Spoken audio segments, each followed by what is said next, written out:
This program is designed to provide general information with regards to the subject matters covered. This information is given with the understanding that neither the hosts, guests, sponsors, or station are engaged in rendering any specific and personal, medical, financial, legal, counseling, professional service, or any advice. You should seek the services of competent professionals before applying or trying any suggested ideas.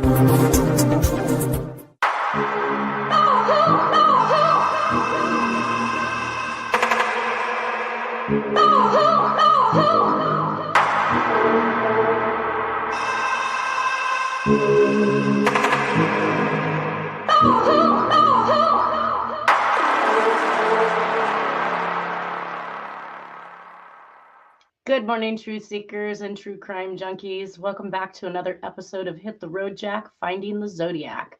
I'd like to welcome to the show today, Lindsay McBrayer. Hey. Good morning. Good morning. We've got a very interesting show today. I think we're going to see a little bit of a circle jerk, and hopefully everybody finally understands why I'm even involved with this stuff. Right.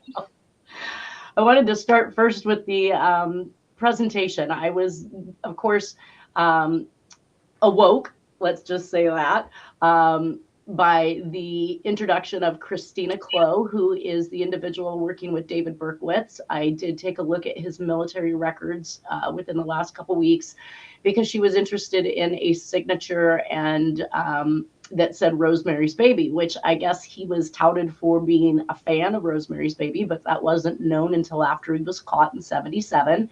And these documents were from 1971. So one, I think she was trying to figure out who would have signed Rosemary's Baby on this military record, because she actually subpoenaed them directly, I think, from New York. And Nora, I think she called it, is another type of a FOIA file type information. And it appears on all of these documents. I don't really know the chain of the command of these documents, but I do know that in 1971, when Berkowitz wrote on these documents, that handwriting is very different from the Rosemary's Baby signature. And I detected another word on the documents that said deceased in the mother's area that seemed to match the handwriting of Rosemary's Baby. So question becomes, was that information written in 1971 or at a later date, such as 76 or 77, when his apartment was raided and all his documents were, I'm sure, taken by the police department for the investigation? Or were they actually obtained these from? Because we know the military is generally known for dotting their I's and crossing their T's and making sure that all paperwork is filled out correctly. And this would appear as though on his entry for enlistment that it was not properly witnessed. And then, of course, so maybe even this information was backdated, done after the fact. Let's say the recruiter realized that these areas were missing and then proceeded to fill them out with the word deceased and Rosemary's Baby. But then why sign it with some funky name, you know? I mean, why not just sign it with your own name? So I feel like there's something shady going on there. I really can't put my finger on it. But the real reason that Christina reached out to me was because she was working with David Berkowitz, she wanted to look at Lawrence Kane. She's doing the symbolism in the letters, and she finds that there are significant things about the letters between Zodiac and the Son of Sam murders that were consistent with each other, cult-like stuff. Or kind of instilling that group theory that we're talking about with the Zodiac and with Berkowitz and the Son of Sam murders, which we know he's flip-flopped back and forth. So I guess when he was originally arrested, he declared he was the single shooter, but there were multiple eyewitnesses to different suspects, different vehicles. There were lots of reasons to believe there were more than one person involved. And I believe also there were people caught videotaping one of the murders as for a snuff film that was also involved, which would kind of support the whole group theory. Yeah, that's not surprising. Right. Everything's a project and you need more than one person. Yep. He has since, though, flip-flopped back to he's the lone shooter again. So he went lone shooter, group conspiracy, lone shooter, boom, boom. So now I think she wants me to look at the letters that were written in the Son of Sam murders to determine whether or not there was more than one author involved with them. We'll see if I get there. I already told her I needed, good samples from David that he's willing to accept. And so far, that's kind of been a bit of a pushback from him. And I think that's because he's back on the stance of single shooter theory. I don't really know. Somebody must be in his ear. Exactly. Yeah. I would love to speak with him, honestly. So I'm glad that somebody is still like doing that actively, because I mean, they're not going to be living forever. So, well, I think that I've at least got her on track with what I've shown her so far to show that there's media involvement in what is going on, and that the biggest benefactors out of these, obviously, aside from whatever agenda they were accomplishing by putting forth these type of projects, was that the media got extremely rich off of all the newspapers that they were selling. oh yeah. This. Well, and not only that, they were able to easily pass laws and get all this stuff done that they wanted to done so easily, because when you manipulate the public, it's easy for them to say, oh yeah, okay, that sounds great. Right. And we are very impressionable. We tend to believe what's on the news or on the TV. Most people don't see a reason or why the media or Hollywood, let's just say, would want to disinform them. So that's why we have so many people arguing over the morning news. One watched 13, one watched Channel 4, and now, our information's different. Let's have a debate. No, guys, the news is never a reason to debate. They're almost always wrong. Exactly. So, I was going to say also, a lot of it all boils down to emotion. That's how they, get you on their side, and they get you to believe what they want you to believe. And ethos. Yes. Yeah, through emotion. And that's literally almost every single time they use emotion in some way, shape, or fashion. So they can do credibility, they can do statistics, and they can do emotion. And there are three different, those are always employed, I think, all three in any attempt to, start a narrative for the mass public to believe. Yeah. Let's go to the PowerPoint presentation here real quick, because I'm going to tell you what got me on my kick. So basically, my message board is https:// Nanette, B as in boy, forumchitchat.com/. And at one point in time, I had basically gotten rid of everybody that was a member on the board, because there was so much infighting. I couldn't tell who was the trolls, who was legitimately there to, research the evidence. And I kicked off everybody who was just either sitting and staring or, would pop up when I'd come in and put in new information.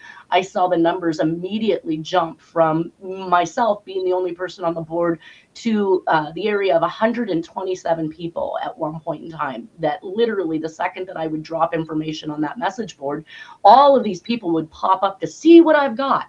Well, if I'm so wrong, why? Why are y'all popping up? Yeah. Either way, I looked at the members just to see what was going on, and I saw a huge amount of people jump on in 2018, obviously, but the one that really kind of caught me off guard said Tom Voigt joined July 2024. Now, I thought his name was VOIGT, so this could be a fake person. Sounds familiar.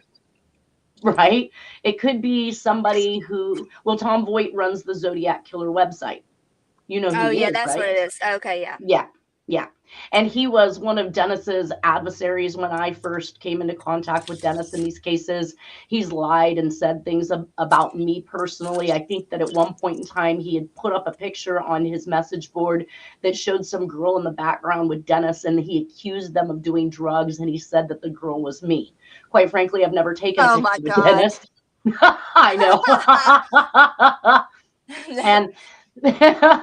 And that's what leads me into this whole story with Christina Clow and me making the opinion that handwriting was not done by David Berkowitz in 1971 at a minimum. I told her I needed validated sources of handwriting for when he was arrested to see if at any point in time, when his handwriting matured, if it was possible that he wrote it at a later time, since we do not know how they obtained these documents. She's attempted to get them through FOIA files or through the military, and they say his files are non-existent. So I don't know what's going on there. Either way, she posts what I had to say about this handwriting on her message board, and literally this man named Mike Morford, and you'll know him on the internet as Morph, M-O-R-F, pops up, obviously upset over the fact that she has joined forces with me, which either scares them or he thought he was going to do me in with his nasty little words. And he proceeded to say that Dennis Kaufman and his meth-fueled expert investigation. What? Yeah, yes. Isn't it funny how they always use the drug thing? They can go wherever they want to go on it. You can take my hair; it's pretty darn long. You can take anything you want, and you'll find no drugs in here. Thank you. Not necessary. I have far too much energy. I would spin straight off my top, I'm sure. Yeah. So I mentioned to her that I believe that he was indicating that I did drugs. And so he's on there lying, saying that we falsified and fraudulently created pictures and of Jack and handwriting and all of this to suit the case. And so I explained to her that is, at first I had stated that was defamation, but it turns out I was told that was libel. And it's libel per se, because there are three things you can't say about somebody unless they're true. One of them is that they do drugs. The other one is their sexual orientation by calling somebody gay who is not. Or the other one is that they've been to jail or done prison time when they haven't. So these three things go for a per se, which include punitive damages. And this is why I'm bringing it up at this point, is because Mike Morford, listen to me now. I do not. And should I find any other messages on any internet site anywhere where you have indicated or intimated that you thought I did drugs, I'm letting you know that this is not true. This is something I can prove, and you need to discontinue and take down any references to this whatsoever. And that includes Tomboy. Thank you. My rant. Anyways. I think he has a Twitter account, doesn't he? Who? The Morph guy. Yeah, he's got a website. He's got, he's running his own. I've seen his page, so yeah. He's running his own operation on falsifying information and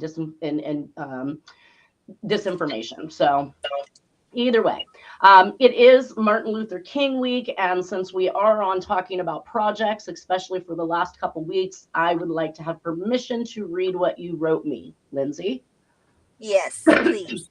All right, so this was your take on Martin Luther King. There was a journalist that actually covered the riots on this, but he was shut down by media. I don't recall the documentary at this point, but he attempted to produce a story that showed all the rioting and the buildings on fire and the streets on fire and all the things that occurred over the assassination of Martin Luther King, and the news companies shut it down, which doesn't make any sense to me because I believe that they were looking for this agenda. We know that he was a program of the government because they have it in the FOIA files. It was called COINTELPRO, where they were putting this man through everything that one could possibly imagine. But so Lindsay says, by harvesting the energy of people who loved him and mourned because of his death, in which they create symbolism by making him a martyr. So they are always reminded of what they are capable of and how much power they have over the people and others underneath them. Reminds me of a psychopath serial killer, right? Like keeping a symbol of their victims so they are always So they are always reminded, like the holiday created in statues, etc., while fooling the Black people to create a false narrative of peace when they knew there would never be peace, because that's never what they wanted, nor unity. They did this fake racism stuff, and very intelligent once Lincoln freed them from slavery. Then in order to revert what Lincoln did, they create a false race war among the people to take psychological ownership over them. A lot of Black people in present times are waking up to this stuff and cannot believe it, but it's 100% true. It was never caused or created by the normal average white person, but many still believe that it was, and that's exactly what they wanted. A long-term race war, picking sides, white versus Black and left versus right. When we don't take either side, they get bad and create chaos, almost like a parent when they discipline their child or scold their child. That's what they do to try to get us to snap out of it. In the beginning, MLK Jr. was a good man seeking peace, but they fooled him by allowing him in as he wanted to only create peace and love, and turned him into a monster by blackmail, their most favorite tool of all. and used blackmail in retaliation if MLK did not do as they say, which ultimately I think led to his death, which is another Patsy-defined murder as well. I think MLK Jr. saw what they were really doing, but he wasn't allowed to do anything about it. So sad. I will send you an email, the CIA documents on MLK Jr. that was released last year, so you can see what all the FBI and CIA did to him. He was always being watched constantly and almost steadily blackmailed in each step he made, so that way he kept his mouth shut. I thought that was a very succinct expression. Obviously. Thank you. Sometimes I'll like go ranting on. I feel like I'm like get this long paragraph, and then I go back and read it, and I'm like, wow, did I write that? Like, have you ever done that before? It's like, so I started journaling and writing everything down, like even that stuff in my head, so yeah, I appreciate you reading that. No, and I appreciate you sending it. Honestly speaking, I do believe that he was a programmed death. These people do not care who they kill in the act of their agendas. They don't care who they affect.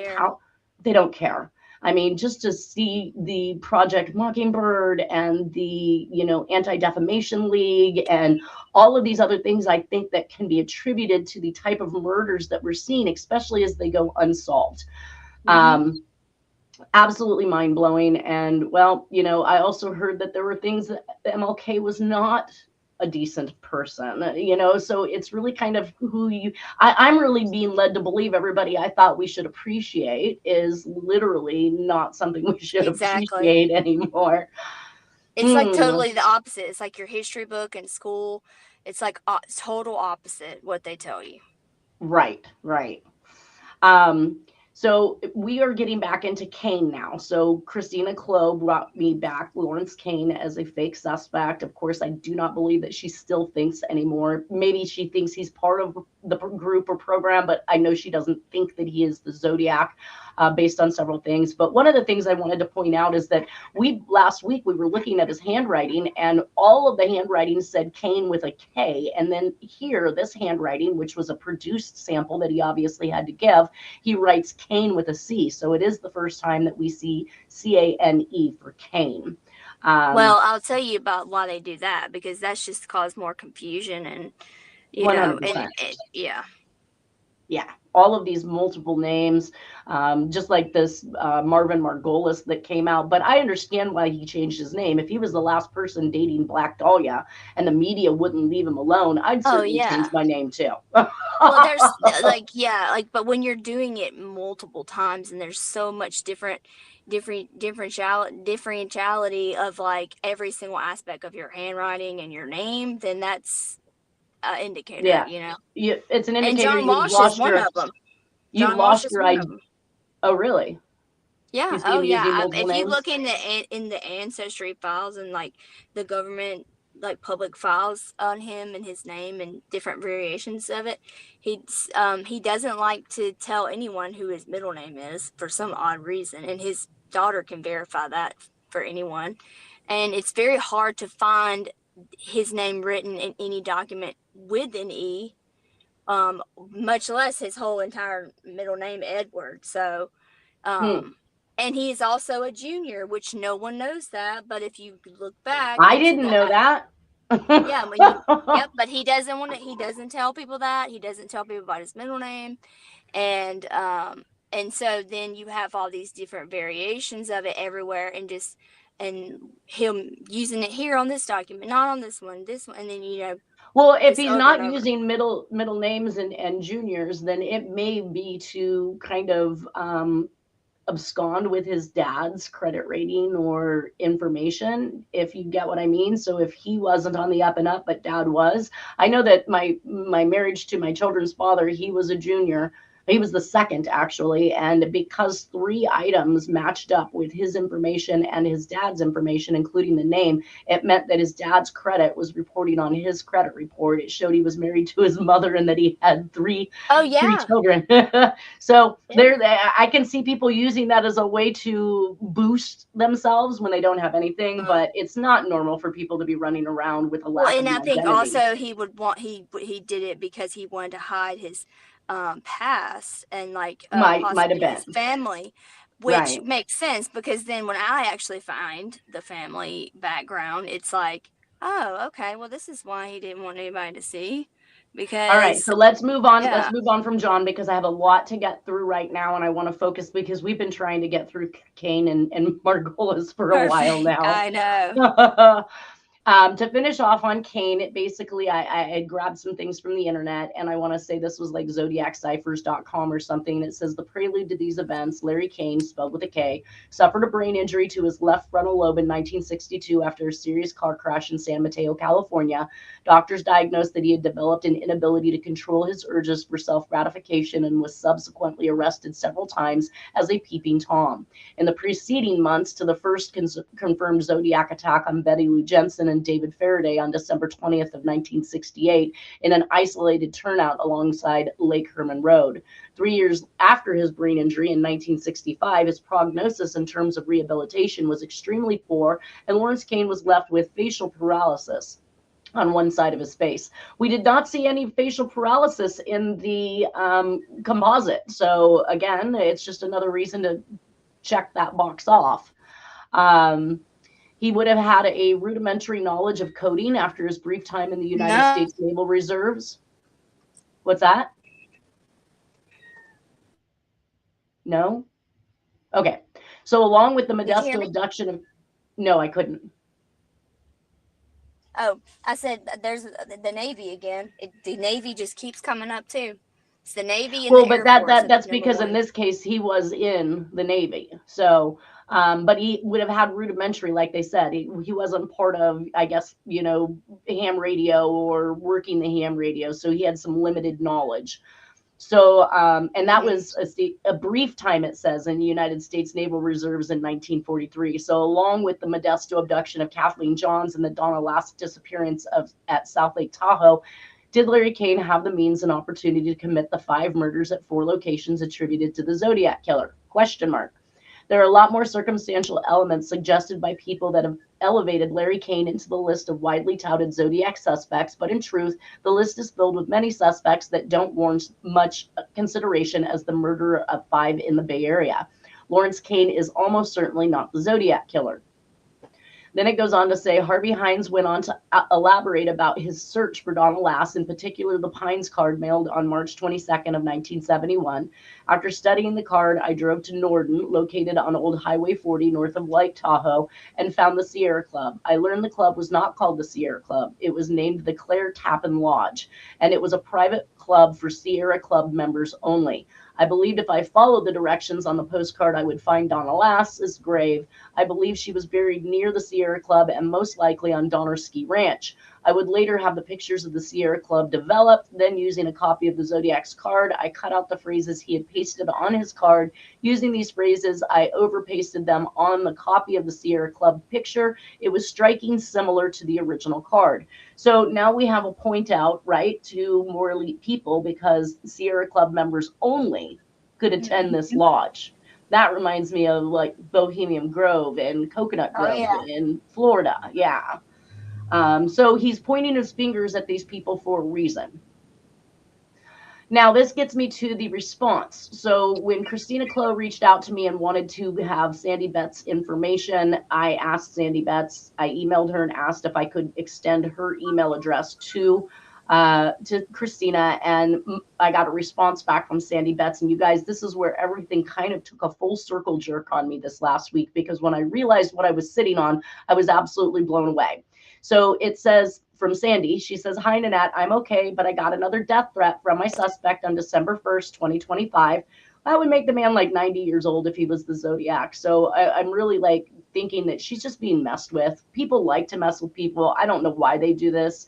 But the likelihood Lawrence Kane is still alive? No, I don't believe he is. I'm just saying she's saying that she received another death threat on December 1st, though she didn't tell me what that death threat was. She says, I hope all is well with you. Tell the person who likes Kane for a Z suspect that Larry Kane has been proven to not be the Zodiac.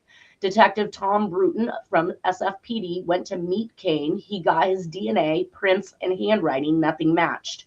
It was Vallejo PD in 1990 who told me the picture I have of my suspect looked like Kane. Darlene's family told me the picture I took who followed and killed Darlene. They thought he was Kane. I wasted 10 years investigating Kane, believing he was my stalker. It wasn't Kane. It wasn't until Kane died and my suspect was still following me that I knew he wasn't Kane. However, they looked a lot alike. So this takes me back to her suspect. If he looked a lot like Kane, and we can visually see that Kane looks nothing like the composite, then then why would she think, well, why would she even continue with the thought process that it's the Zodiac? I don't really understand. I mean, because that one PD officer stating he looked like him. I mean, no, he didn't. I think that's lies. I think that is intentional disinformation. I absolutely 100% cannot see folks giving that type of a composite and then turning around and saying that Lawrence King was the most lookalike to the person he saw in the Presidio when it looks nothing like the composite. It's just idiocy. I just think that that's new information they're putting up for those that want to research the case, so they'll be led down the wrong road. That's just what we're used to in these cases. Now, it gets even better because then she goes on to say a guy who has a website, his name is Alex Babber from Philadelphia, from Philly, PA. He sent that letter. So she's referring to one of the communications that she believes she received from her suspect, which she thinks is the Zodiac. She sent this to Alex Babber. He sent that letter that was left for me from my suspect in 1986 to the nation's top expert, Kurt Baggett. I don't know where she gets this information, and maybe years ago somebody called him. I think it might have been something in regards to John Benet Ramsey, and they called him out for calling out a percentage, which he says he never gave a percentage of likelihood that Patsy Ramsey had written the letter. But so he's already being, admonished in the news and the media for having given a percentage that he says he didn't give. But she's calling him the nation's top expert. And then both Baggetts, she's saying. So she's saying Kurt Baggett and Bart Baggett confirmed that the letter from 1986 was written by the Zodiac, ! I cautioned her on this simply because Bart Baggett named Deborah Perez as the likely daughter of the Zodiac. So how can you have both? You can't have it both ways. You got to pick one and be one. That's it. So Sacramento DOJ told my detective that the true Zodiac has a lazy eye. And we see that in Jack's in pictures. So one eye slants more than the other. And she says Honcho has a lazy eye, but still he looks nothing like the composite. I asked Alex to please send me a copy of the document from Baggett. He is always too busy to send it to me. I need it because I want to go to the FBI. I'm tired of these idiot detectives who don't seem interested in the Zodiac case. Now, introduction to Alex Babber. Now, he has facilitated this connection. He's connected now to Bart Baggett and Kurt Baggett. He's now connected to the latest fake suspect that's put out, and that's going to be our bridge to Marvin Margolis. So she has now indicated that Alex Babber believed that this was written by the Zodiac as her suspect, and that the Baggetts also backed this up. And we can already clearly show that Bart Baggett is on the side of Deborah Perez, who was confirmed to not have any likeness, affiliation, belongings that happened in this particular Zodiac case. Step forward, Alex Babber is a 50-year-old West Virginian with autism who claims to have solved the Zodiac and Black Dahlia murders. Identifying Marvin Margolis as the likely killer, he used AI programs and his code-breaking skills to analyze the Zodiac killer's 1970 cipher and cross-reference it with historical records and witness accounts. So now we have him, who has also declared that this letter was written by the Zodiac, now claiming that he has another suspect and he has broke the code. I thought that was extremely interesting because if his first choice was to go to the Baggetts, then that means that there's some inclusion there. That's what I was just thinking. Yep, it's a continuation of the conspiracy where Baggett and Voight and now Baggett and Babber and all of these people are putting forth false suspects. So I thought I'd read a little bit of what this Babber guy has talked about. And it says, post is from 2 years ago. Posters trying to claim Marvin was an identity thief who forged marriage certificates to divert investigators.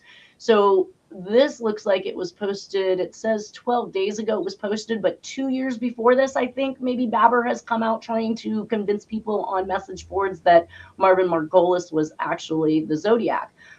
It says, personally still not convinced he is Z, and the notion that Z13 was cracked is simply ludicrous. However, the above post was an interesting read and certainly a good suspect for Black Dahlia. And then somebody, Fresh Pepper 88, says, none of you really seem to read the details. AI did not crack the cipher. The guy did it himself. He went through several different rounds, and then he came out with letters, and then he fed those letters into a database using a 1950 census. That was the first time every single person in the United States was listed. It just came out a couple years ago, and AI went through those billions of names to try to find ones that matched those letters. AI is 100% capable of doing that. Initially, it spit out 11 million returns on possible names. He tweaked something. You should be able to tell us more than something, and got it down to 800,000. Kept tweaking it down until he got 35. Then manually, he went through those names himself. Several expert cryptologists are saying his method is solid. So for you amateurs to poo-poo, it really shows a lack of flexibility. Perhaps it will turn out wrong, but considering the fact that so many top cryptologists are saying it's solid, maybe you should adopt a wait and see approach. To keep saying AI figured out the cipher is wrong. All AI did was take the letters that this guy came up with and rifle through names looking for a series of letters that would fit. Exactly. And if it's a 1950 census, then I would have to believe, I would have to first substantiate that Marvin Margolis had already changed his name to Margolis, because if it was his previous name, which we'll get to it in here somewhere, it isn't 13 letters. It's only 12, as somebody has put out. So what name was Marvin Margolis listed under in 1950 census? If it was Margolis and not Merrill, that would be 14 characters and not 13. So he shouldn't even come up in the search. So 48, yeah. So it is 14 letters, 14 letters for Marvin Margolis. And if he was said to have changed his name after the death of Black Dahlia, so sometime between 1947 and this 1950 census, he changed his name, he would be at 14 letters, not at 13 anymore, which it was a Z13. So they go on about some more of the code ciphers, and they talk a little bit here about Alex Baber and what he did. It says, let me see, details 22 about the time. February 2nd, Crime HQ hosted a special event with Alex Baber and Jalen Baber of the Cold Case Consultants of America, led by Kelly McClear. I think I probably should look up who that place is, but this is my point with media giving people like this attention over nonsense, when the real suspects or the real evidence that needs to be investigated is being presented on a constant basis through this presentation. And they haven't given Jack near the time that they decide to give these other individuals that turn out being fake, but they get big news. And then when it's retracted and it's said that it was false, it's 2 seconds somewhere, and maybe it's just even a little blurb on the internet. They don't ever go back and give us the same amount of media attention to discrediting the nonsense that these people are putting us through. So he says that although Alex had not known anything about the case before that, I got to see when this says. Finally got involved in March of 2007. What drew him in was David Fincher's Zodiac movie, although Alex had not seen the Zodiac or had not known anything about the case before then. So he's claiming he didn't know anything in 2007. Now I want to know when Sandy Betts gave him that letter and when he forwarded it to the Baggetts. I know that I met Sandy Betts in probably 2009, so there could be an area there of 2 years, but for him to claim that, I want to say she probably submitted it to him much sooner than that, before he claims to know anything about it. It says that evening of Friday, he decided to take a crack at solving one of the infamous ciphers associated with the case. Alex claims that he solved it that evening after 4,527 attempts. His solution gave him a name. I want to know how he knows exactly how many attempts he made. Exactly. I was just about to say that. Like, what? Did you make a tally for each time on a piece of paper? I mean, possibly. Well, and here's what's incorrect. They say his solution gave him a name. His solution didn't give him a name. His solution gave him more work to figure out a name. Then it says, next, he went online to a forum devoted to the Zodiac Killer and posted the name he came up with. So they skip out on this entire AI tweaking of the system, breaking down the names, and then eventually coming up with something. So he went on to the forum devoted to the Zodiac killer and posted the name he came up with. On Sunday, he received a phone call asking, "Do you want to play a game?" After Alex replied no, the speaker said, "I want to compliment you on cracking my cipher." So now we've got the Zodiac calling him up. Oh my God. I'm sorry, I haven't read that before now. Oh my God. It's so funny how they still want to play him. Yeah. A little shocked and freaked out at this point, he says, especially because he didn't know how the caller got his number. Alex said that he didn't want any trouble and volunteered to remove the post from the forum that mentioned the man's name. The caller then went to prove that he knew Alex's full name, place of work, address, and fiance's full name. At that point, Alex said again he'd take the post down and hung up on the caller. Oh, now we're playing on ethos, right? We're playing on people's emotions because it must be the real guy. So you're saying Marvin Margolis reached out and contacted you because you mentioned his name? So somebody's response to that was, "No, it is rubbish. I'm very familiar with the cryptography and have studied this at a high level. It's pseudoscientific nonsense, and there is no way to extrapolate any useful information from Z13. Another person, or same person, says, "Could you share where he describes his method? I would be happy to do a more detailed post explaining why it's rubbish, as I'm not expecting you to just take my word for it. Happy to go into detail if his method is published. If it is not published, well, then there you go." So what if you already have the key, as in the Zodiac having it? Well, Alex Babber's not the Zodiac, so how would he have it? Either way, they go on to talk about different variations of it. So Marvin Merrill was his name when he was dating Black Dahlia. And then it says it was the alias Marvin Margolis adopted. Oh, so Margolis was the name that he had when he was dating Black Dahlia. Yeah. And so Marvin Merrill is what he changed it to after her death, but it doesn't say when. It says it was the name he lived under until his death by cancer in Santa Barbara in July 1993, age 68, though this gravestone at Riverside National Cemetery bears the Margolis name. It was the alias. Okay, so he died and was listed as Marvin Margolis, so maybe he never legally changed his name. I mean, I don't Which understand. people do. People They do that. Yeah, well, you're trying to hide, but usually you go the legal route, right? So that you can get an identification card, you can do all of these other things, not simply just be called Merrill, that you live as Merrill. Either way. Yeah. So, well, it's easy to do actually. You just get a new utility bill and say, "Oh, well, this is my," say you did. Especially nowadays, it's easier because you can digitally sign up for things and put your fake name in. Right. And they don't question it. Well, there's got to be more to tie in to be able to continue to use that. If you go to work for somebody, I feel like this guy was.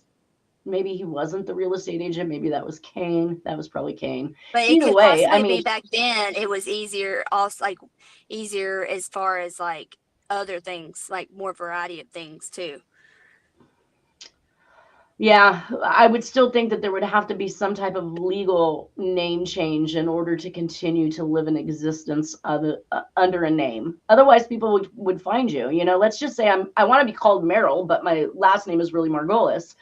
Your information in the system is going to be Margolis and people can find you. So just because you want to call yourself Merrill, if you're not actively changing that, it's not changed on your credit report. You're not able to use that name in order to get a place to rent or to buy a house or to do all of these things that a normal person would do.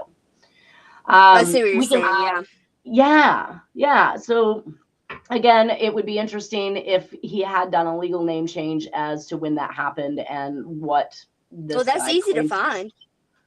Came up with. Well, if that's easy for you to find, Missy, then you find it. I'm just trying to say he ain't it. Yeah, I just need the dates. I just need the dates of the variations of where you're in between at, and then just go through the pages. Oh, well, I never paid attention to Babber, so I got this email from Sandy Betts back in December, before he had published the Yeah. article on December 23rd or 25th or whenever it was that he claimed Marvin Margolis, and the media picked it up and ran with it. So I was sitting on this, and when I reread it and I said, Babber, why do I know Babber? Like, again, I'm not going to commit too many people, especially fake people, to my memory, but I was Yeah. like, I know I saw that somewhere. Where's Babber? And holy crap, if it wasn't the next fake suspect I was going to talk about, I'm like, there's your circle jerk, people. And we can see here to the right, this is the LA Times and Inside Edition that are producing miniature videos on and comments and responses to Black Dahlia and Zodiac cases solved. Like, oh my gosh, absolutely insane. But I'm glad you all hopped on board. Now we know what the media is up to. So looking at this, LA Times, he was Marvin Skipton Margolis, born March 25th of 1925. So his age range is within range. He's 5'9" and 150 pounds. Again, very small to be what we know as the Zodiac. No pot belly, probably no lumber. The glasses that were actually put on here, every picture, and we'll see every picture that I found of this man, he does not wear glasses. Yeah. So these glasses were inserted to make him appear more like the actual composite. He died in 1983. Isn't that funny? They do it to almost every single one of them too. Right. Yeah. And then every picture that I find, even driver's licenses, they're not wearing glasses. Purportedly dated Elizabeth Short at 22 years of age in 1946 in Chicago, Illinois. That would have made him, when Elizabeth Short was 22, that would have made him 21. Now, I tend to feel like she was probably dating above him. I mean, as far as she's pretending she's a journalist, she wants to be an actress. Are you really going to just date some random 21-year-old from the Navy? Probably not. Yeah. Again, here's more LA Times. So LA Times, very big, and we know LA Times is involved with many things, including one of their investigative reporters was Tom Boyd's father. So whenever I see LA Times jump on this stuff and just start spreading, and then we also see from Reddit, but Reddit is just repeating what LA Times said. Somebody had indicated, I've read everything released so far about Marvin Margolis, and I have to say that this is one of the best suspects I've ever seen. Upon first looking at the image shown, I thought, wow, that's him. But most of the outlets are stating that this image was enhanced. I'm hoping this just means some brightness adjustments. However, the glasses appear to be added on, and it makes me doubt if the image has been altered in a significant way beyond that. And if they are willing to alter this image in a major way, that dishonesty hurts the validity of their claims. I'm certainly open to Margolis being the Zodiac and even the Black Dahlia killer too. Nevertheless, I am eagerly awaiting further evidence beyond what has been made public so far. I think there will need to be a smoking gun here to really close the case, and that just may not exist after so much time has passed. Very well said, people. But he's not it. Now, here's some pictures of Marvin Margolis, Marvin Merrill. And up here, he's calling himself Skip Merrill, right? This is definitely after Zodiac or after Black Dahlia passed. He looks much older. This time frame right here in the military uniform would probably be closer to the age and time frame that he had met and dated Black Dahlia. So now he's going by Skip Merrill. Well, nobody mentioned that. So obviously he's still using Merrill. That means that he didn't change it immediately after she died, because he's definitely much older here. He is missing a lot of hair, but let me see if I can see. He's so, but see, in these photos, you can definitely tell that he's very petite man. Very petite, yeah, very, very small. Is a man of many talents. It says what he might mean to Wellington is this, and an entire new enthusiasm for creativity in the arts. He hopes to form a Wellington art something. I don't know. I can't read it. It's so small. Anyways, Margolis, now another person, Warcat Yuzu, says Margolis didn't wear glasses. If you look at the picture of Margolis, you can see that those glasses were drawn on, and not very well, because they stopped short of going over his ears. Laugh out loud. Yeah. And how is Alex able to conceive? Alex able to receive a phone call in 2007 from Margolis when he died in 1993? Alex phoned me in 2007 telling me it was Larry Kane who was our suspect, Zodiac, at that time. When someone makes up even one lie, how do you trust anything else he has to say? The Zodiac is not dead. He is very much alive. Oh my God.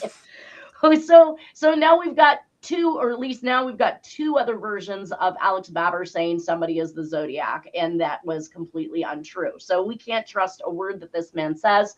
I'm sorry that they put everybody through this. It always gets everyone hypey around me. I get a million phone calls and texts. They solved it again.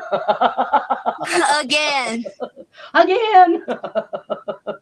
LA Well, there's Times needs to another stop recent one reporting coming on out. that. Who? Did you know that there's another recent guy that came out and said his dad was the Zodiac? No, which one was that? God, Mitch. I can't think of his last name. I'll have to send it to you. But it was one of the witnesses that was at Fort Huachuca. I'm sure you've seen the Fort Huachuca stuff. No. That Candace Owens has exposed. It's a military base. Yep. I'm not. Well, he was a witness there during a particular time period when she's investigating Charlie Kirk's case, and he came out randomly apparently and said that he thought that his dad was the Zodiac. And I haven't even went down that hole. I just kind of ignored that and just put it in the back of my head because I was like, no. Well, if you do get any information on it, we are literally, I feel like this entire podcast is revolved around outing all the fake suspects and the individuals that are putting them forth so that we know not to trust these sites. Now, here's pictures of Margolis with the Zodiac composite. And of course, we can see the differences. And one of the ones that I wanted to actually point out is his ears go straight up, not flared out. And when we look at Jack's, we see Jack's flared out, right? His chin is very pointy versus this very blunt and wide chin with the dimple. I don't even see a dimple in Margolis's.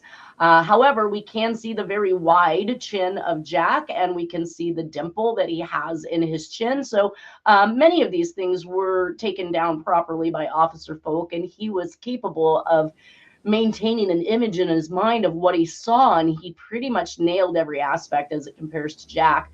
I also brought back the commissioned Zodiac composite by Sonoma County Sheriff's Don Stripke, done in 1975. I don't know how much guff I got from Tom Voigt's crew and trolls, should I say, not group, but from his trolls about how this particular composite was not drawn by Sonoma County, that it was drawn by somebody else from another investigative reporter, I believe, from a newspaper out east. But somebody's producing in a book that it was actually done by Sonoma County Sheriff's Department. So, I wonder why everybody's confused and quoting the wrong stuff, because there's so much disinformation out there.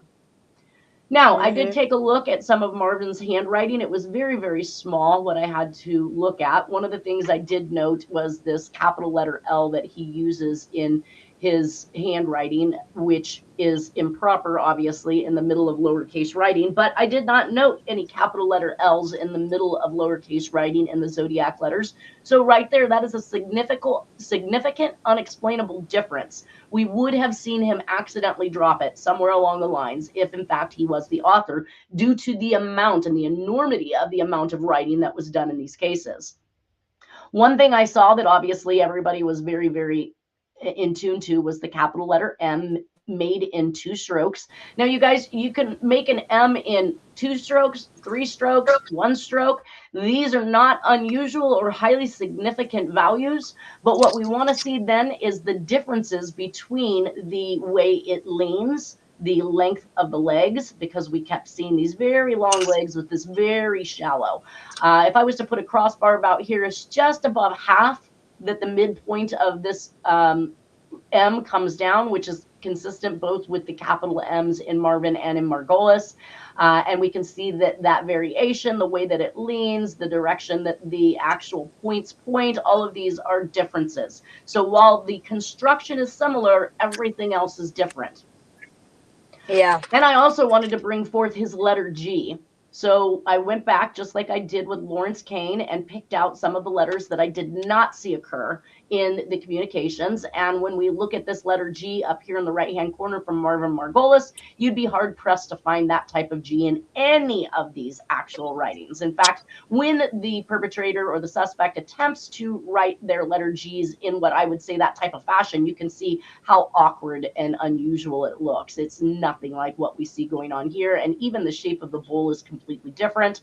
So I still look back at these and I look at Jack's and say that, you know, this is Jack's G's. It's not Marvin Margolis's G's for sure. Also with the letter Well, I always L, thought that Jack's G's look like nines. right, exactly. I've got just a couple seconds here. I should actually be closing out, but here on the letter L, just to be able to finish up this presentation, you can look through here yourself all you want, and you'll be hard pressed to find any L's that actually look this particular shape. As you go through, you do find though that they are all consistent with Jack's letter L's. I did put the M's together so that you could see the M's. Again, major differences. And then this writing was actually found in a box, and it said Elizabeth Marty Merrill 1992, but this doesn't look anything like Elizabeth Short, and supposedly it's covering up what they claim to be damage to the breast, which supports that he was the one that killed her. Well, he could have just mimicked an image that he saw of her. So we'll leave off here. Yeah, we'll leave off here. It looks like we've got diagrams and other things to visit for Marvin Margolis that excludes him. So I want to thank you, Lindsay, for being here. Awesome speak on Martin Luther King and exculping these particular fake suspects. We'll be looking more at this next week as we finish off with Marvin Margolis. I hope everybody has a wonderful weekend, and we'll see you next Friday.